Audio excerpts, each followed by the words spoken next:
You ask Tiger to calculate. This deals with finding the midpoint between 2 points.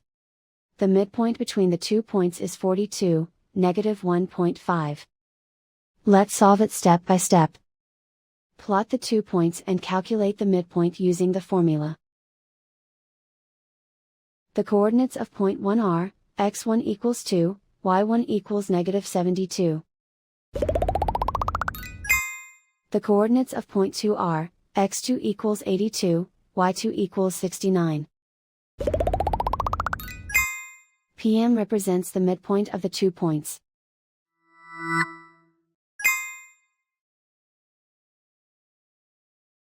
Use the x values in the midpoint formula to find the midpoints x.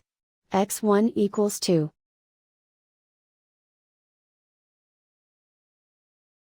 x2 equals 82.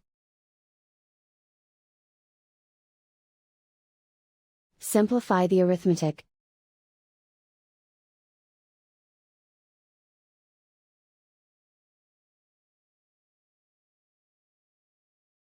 Use the y values in the midpoint formula to find the midpoints y. y1 equals negative 72.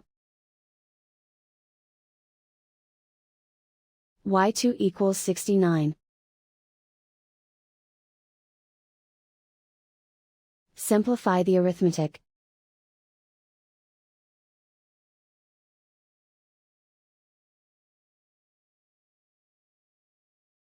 And so, the midpoint is 42, negative 1.5.